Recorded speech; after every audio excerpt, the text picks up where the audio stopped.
Are you ready to unlock financial freedom with a great credit score? Imagine getting loans easily and securing the best interest rate. Let's explore how you can take control of your finances and master your credit. Hey, fellow entrepreneurs, and welcome to the Biznezz Academy. On this channel, we're about the buzz in the biz. We give you tips and we give you strategies and we give you real life testimonies about how you can grow and scale your business. We're also a go-to hub for funding as well as personal credit to help you improve your personal credit. If this is your first time, don't let it be your last.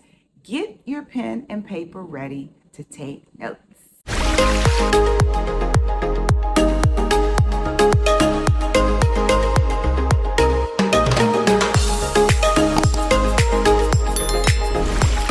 In today's video, I'll explain what affects your credit score and give you tips on how to improve each card to get a perfect score.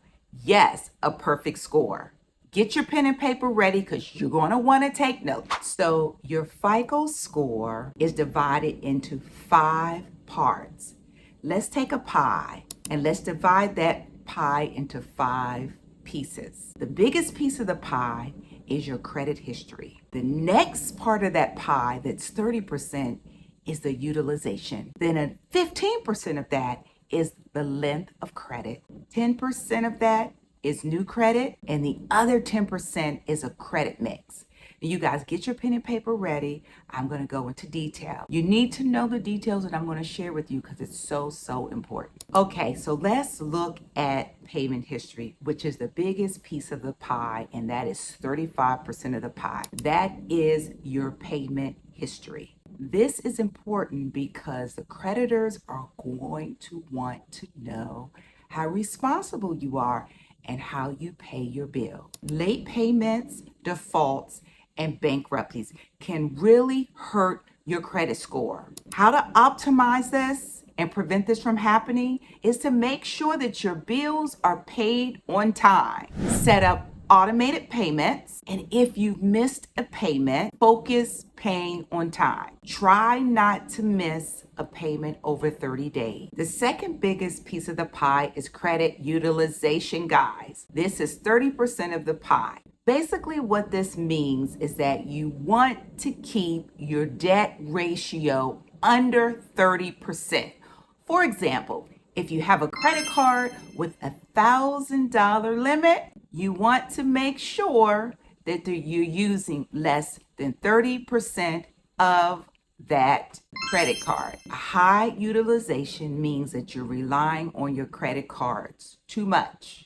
This doesn't look favorable to creditors, and this will hurt your credit score. Let me tell you, I had to learn this the hard way. I couldn't understand why my credit score was decreasing and I was losing points when I figured I was paying my bills on time. However, I was always using the limit or sometimes over the limit, and that resulted in my credit score just taking a nosedive. You don't want to use over 30% of your credit that you have available. These are a few ways that you can optimize and make sure that your utilization is always under 30%.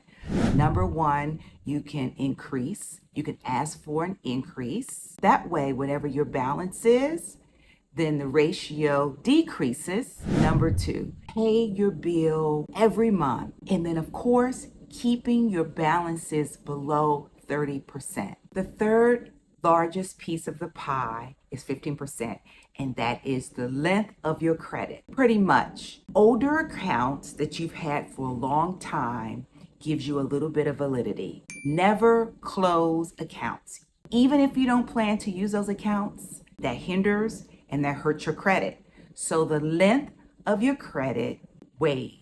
Third piece of the pie, which is 15%, a longer history gives more data. It helps lenders have data so they can look at you. So it's more data that they have that they can look at your credit history. Keeping older account open even if they have a zero balance. accounts. And another thing about your length of credit history, avoid opening accounts quickly. Avoid doing this because it lowers the average age of your accounts. Don't do it. Open new accounts, but do it gradually. Don't decide to open 4 credit cards all at once because it hinders and it hurts your older accounts. You want to do it gradually. The fourth piece of the pie are new account. That's new credit. And that's 10% of the pie. Do not open new accounts quick because that puts up a red flag with the creditors because they think of it as being a risk because you're opening too many accounts fast, and that suggests financial trouble. Be careful when applying for new credit and make sure that you're spacing out the applications because you do not want too many hard inquiries on your credit. That can also impact your credit, negatively impact if you have too many accounts that you're opening and applying for all at once, and you're just applying and those hard inquiries are just hitting your credit. That can hinder your credit. Don't do it. Space them out. And the last piece of the pie is your credit mix, and that's 10% of the pie. Pretty much that's the variety of types of accounts that you have. Say a student loan, a car note, a mortgage, a line of credit, a personal credit, credit cards. It's the mixture of all of the types of trade lines that you have. A mix shows lenders that you can handle different types of credit responsibly. How to optimize this to increase that 10% is that if you only have one type of credit, why don't you add another? Show a little bit of variety. For example, if you only have one credit card and a mortgage showing, why don't you take a line of credit out and you know you only pay interest on what you use, maybe a personal loan, but try a variety, a mix of credit to increase of different types of credit other than the one or two type that you have. Have a mix of that to increase that 10%. So now that I've given you the 5 pieces of the pie, what I'm going to do is I'm going to give you some tips in how you can manage and increase your credit.